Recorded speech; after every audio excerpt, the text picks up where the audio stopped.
बारामती नगरपालिका निवडणूक प्रभाग 15 मध्ये या दोन विषयावरून पेटलेले राजकारण शांत होणार का?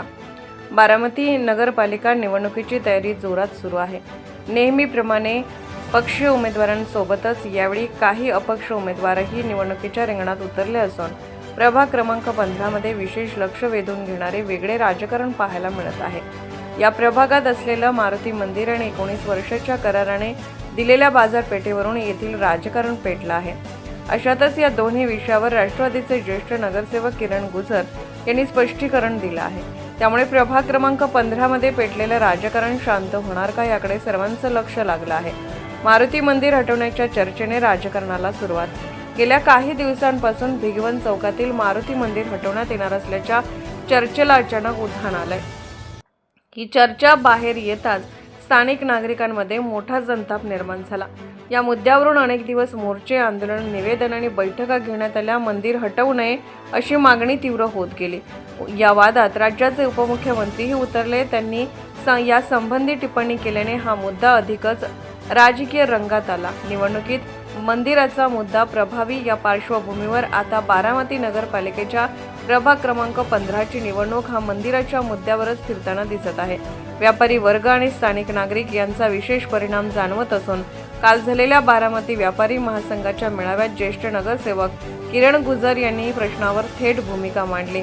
मारुती मंदिर हटवले जाणार नाही असे सांगतानाच 99 वर्षाच्या कराराने दिलेल्या जागेवरूनही त्यांनी भाष्य केले. कोणत्याही व्यावसायिकाला त्रासदायक ठरेल असा कोणताही निर्णय घेतला जाणार नसल्याचे त्यांनी स्पष्ट केले. त्यामुळे आता या प्रभागातील पेटलेलं राजकारण शांत होते का याचीच उत्सुकता निर्माण झाली आहे. अजित पवार काय बोलणार याकडे सर्वांचं लक्ष लागलं आहे. याच दरम्यान राज्याचे उपमुख्यमंत्री अजित पवार हे उद्या बारामतीत जाहीर सभा घेणार आहेत.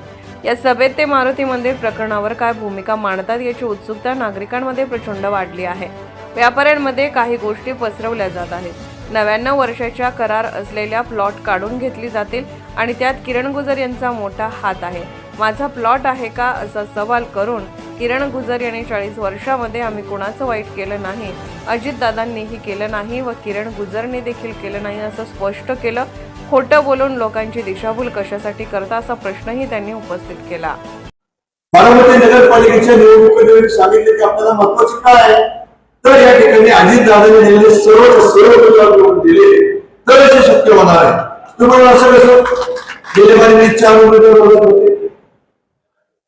आता मगाशी सचिन शेट्टी सांगितलं सगळे एकत्र झाले, सगळे एकत्र आले. आम्ही प्रयत्न केला कारण आमच्या देशामध्ये एकच धोरण होतं की बारामतीचा विकास करत असताना सर्वांमध्ये हा विकास व्हावा.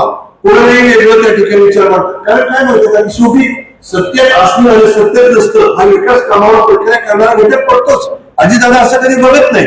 परंतु तुम्ही जर बघितलं या ठिकाणी बाळासाहेब जाधव विरोध झाला. आज तुम्ही बघितलं की जळोशीमध्ये सर्वाधिक 55 कोटी रुपयाची कामं नुसती या माणसाने केली. म्हणजे याच्यामध्ये काय की दादांच्या बरोबर असणारे नगरसेवक यांना मोठ्या प्रमाणात निधी उपलब्ध करतो. आपण त्याच्यामध्ये फारकत करत नाही. परंतु वाढीव हद्दीमध्ये आता आपल्याला जी विकास कामं व्यापाऱ्यांची पूरक कामं करावी लागणार आहे त्यासाठी सर्वांना बरोबर ठेवावं लागेल. पण आम्ही कसा प्रयत्न केला, दादांचं मागून म्हणजे दादांना राज्याचं राजकारण करायचं, दादांनी बाहेर जायचंय, घर शाबूत असलं पाहिजे आणि घर शाबूत ठेवण्याची जबाबदारी तुमची आमची आहे. परंतु याच्यामध्ये कुठेतरी घालवून लागताना दिसतो. आपण बघितलं की सुनील सस्तेने आम्ही या ठिकाणी घेतलं. गेल्या महिन्यात सुभाष शेट्टीला त्या ठिकाणी आमच्या पराभवात करावा लागला. सचिन शेट्टी निवडून आले. यावेळेला आम्ही त्यांना बरोबर घेण्याचा प्रयत्न केला. आम्ही माननीय सुनील कोट्याने बरोबर घेण्याचा प्रयत्न केला.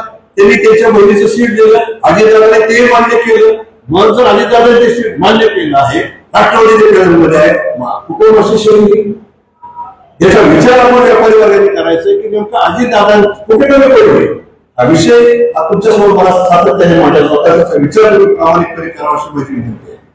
तर दादा जेव्हा एखादा शब्द घेतात, एखाद्या गोष्ट करतात तेव्हा दादाला प्रमाण मानलं पाहिजे.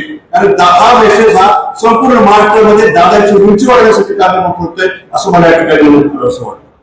म्हणजे याच्या मागं भावना काय की जे लोक आपल्या बरोबर राहतात त्यांच्या सगळ्या मागणीची पूर्तता करण्याची जबाबदारी या ठिकाणी राष्ट्रवादी काँग्रेस पक्षावर आली आणि आम्ही ते करत असतो. एवढ्या फक्त विषय नाही. आज आपण जर बघितलं की काही व्यापाऱ्यांमध्ये थोडंसं एक पिलू सोडायचं काम काय मंडळीचं चाललंय. काय चाललंय की 99 वर्षाच्या ज्या प्लॉट आहेत, जमीन आहेत, त्या आता काढून घेतल्या जातील. आता किरण मुजोर वापर आहे. माझं प्लॉट आहे तिथं, मला काढून घ्यायचे. 40 वर्षामध्ये आम्ही कोणी कोणाचं वाईट केलं नाही, अजितदादांनी केलं नाही, किरण मुजोरनी केलं नाही. मग असं खोटं बोलून लोकांनी दिसवून कशा घटना करताय. मी आपल्या दादांच्या वतीने आम्ही विचारू इच्छितो की हे सगळे प्लॉट किंवा जे प्लॉट करायचे यांना निसर्गाच्या न्यायाच्या तत्वाने कुठे अन्याय होणार नाही याची काळजी आम्ही घेणार आहोत. तुम्ही मंदिरच पाडणार आहे, कशाला चुकीचं सांगताय. रस्ता रुंदीकरणामध्ये अजितदादांचा आम्ही काय हे आहे धर्माच्या विरोधात आहोत? अजिबात काय असं कोणी समजायचं कारण नाही. मारुती मंदिराच्या मुख्य मंदिराला कुठे घटना आणण्याची ग्वाही व्याख्या कार्यक्रमाच्या लोकांच्या मध्ये गैरसमज घुसवू नका. आणि कारण नसताना चुकीच्या वर्गाला कोण देशामध्ये राष्ट्रवादी काँग्रेस पक्षाला अजितदादांना त्यांच्या कार्यकर्त्यांना बंधन करण्याचा प्रयत्न करू नका अशी साधारणपणे आजच्या निमित्ताने आपल्याला विनंती करतो. Subscribe now and press the bell icon. Never miss an update.